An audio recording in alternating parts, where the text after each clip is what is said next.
August 6, 1945. The world changes forever. But inside a quiet English country house, 10 of Hitler's top scientists sit in confusion. They're prisoners. Hidden microphones surround them. And tonight, they're about to hear something that will shatter everything they thought they knew. A single bomb has just destroyed an entire city. Hiroshima. At first, they laugh.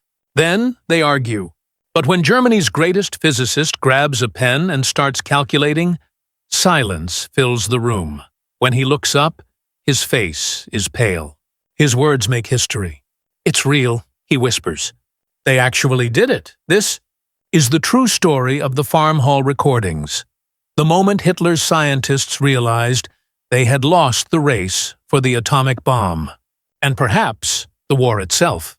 After Nazi Germany surrendered in May 1945, British intelligence quietly gathered 10 of the Reich's leading nuclear scientists.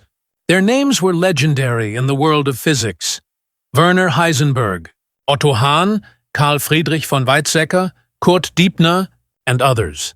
They were told they'd be living in a peaceful country home called Farm Hall, near Cambridge. But what they didn't know was that every room, every hallway, even the gardens, were bugged with hidden microphones. Operation Epsilon. That was the code name. The goal? To uncover how close Nazi Germany had come to building an atomic bomb, and to understand whether these men, the brightest minds of the Third Reich, were truly scientists, or soldiers of Hitler's dream. For months, British and American intelligence listened in silence. The men talked about music, food, the war, and their uncertain futures. Then, on August 6, 1945, everything changed. That evening, a British officer walked into the parlor with a newspaper in hand. He spoke calmly. "Gentlemen, the Americans have dropped an atomic bomb on the Japanese city of Hiroshima." At first, there was laughter, disbelief. A bomb that could destroy an entire city? Impossible. Werner Heisenberg, Germany's most famous physicist, the man who had once led the Nazi nuclear effort, shook his head. "It's a lie," he said flatly. "They can't have done it. The Americans don't have the technology." Others agreed. They thought it was propaganda, an Allied trick to humiliate them. But as the officer left, he added details: the blast radius, the destruction, the heat, the radiation. Slowly, the laughter stopped. Heisenberg fell silent. He reached for a pencil. For hours, Heisenberg scribbled equations on a sheet of paper. His hands trembled as he worked. The others watched in silence. Men who once built Hitler's dreams now waiting for one of their own to tell them the truth. He calculated energy yield, uranium mass, reaction rates. Finally, he stopped. He looked up, pale and shaken. "It's real," he whispered. "They've actually done it." The room erupted in chaos. Questions flew in every direction. How? How did they do it? Where did they get the uranium? Was it a reactor? A bomb? But as the night went on, one truth began to sink in. The Americans had succeeded, and the Germans had failed. Otto Hahn, the man who had discovered nuclear fission in 1938, was horrified. He slumped into a chair, whispering, "I started this, and now it's killed 100,000 people." That night, he was so distraught, the others feared he might take his own life. Meanwhile, the rest began arguing. Carl Friedrich von Weizsäcker blamed the Nazi government. "They never gave us enough funding," he said bitterly. Kurt Diebner shouted back, "No, we had resources. We just made the wrong choices." Heisenberg defended himself. "We weren't building a bomb. We were building a reactor.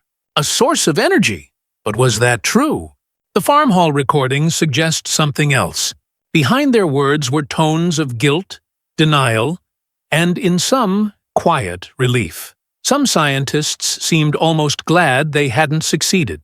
Others, humiliated. Then, one of them said the quiet part out loud. "We were simply behind," said physicist Paul Hartek. "The Americans were better. We have to accept it."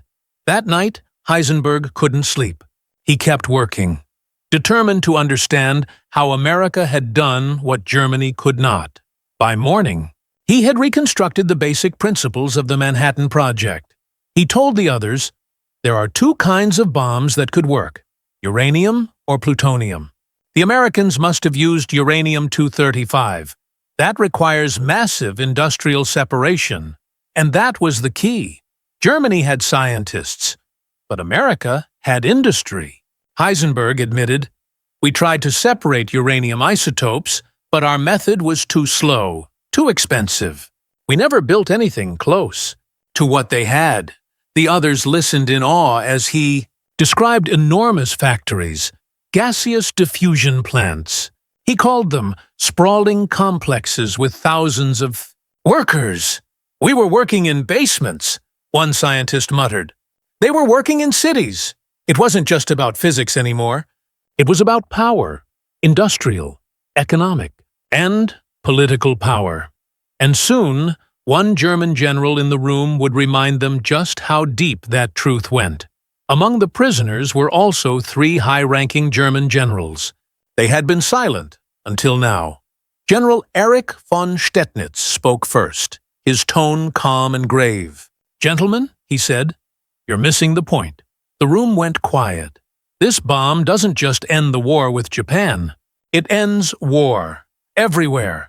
The scientists looked at him, confused. Von Stettnitz continued, whoever holds this weapon controls the world. There will be no more battles, no more fronts, only threats, leverage, fear. He paused. America now holds more power than every empire in history combined. The room fell silent. Even Heisenberg said nothing. For the first time, they understood what they were really hearing. Not just the sound of defeat, but the birth of a new world order. The atomic bomb had changed not just warfare, but the very balance of civilization. Germany's scientists began comparing the numbers. The differences were staggering. America's Manhattan Project employed over 130,000 workers. Germany's nuclear program? Fewer than 100. The U.S. had spent $2 billion, nearly 40 times what Germany had allocated. And most importantly, the Americans had time, safety, and unity. Germany was being bombed daily. Its factories destroyed, its scientists drafted, its resources dwindling, as General von Stettnitz put it. We were surrounded by enemies. They were protected by oceans. It wasn't genius that won the atomic race. It was scale. It was freedom. It was the difference between a democracy building for the future and a dictatorship obsessed with immediate power. As the night wore on, talk turned to Hitler himself. Heisenberg revealed something astonishing. He had met with Hitler in 1942 to explain the potential of nuclear weapons. Hitler's response? How long will it take? At least 3 years, Heisenberg replied. Hitler waved his hand. Too long. I need weapons now. He wanted rockets, tanks, jets, things he could see. He called nuclear physics Jewish science. That single attitude of arrogance, racism, and impatience doomed Germany's atomic ambitions. The Nazis had driven out their best minds. Albert Einstein, Niels Bohr, Enrico Fermi. And where did they go? To America. As one scientist murmured, "We gave them our greatest weapon." Heisenberg sighed.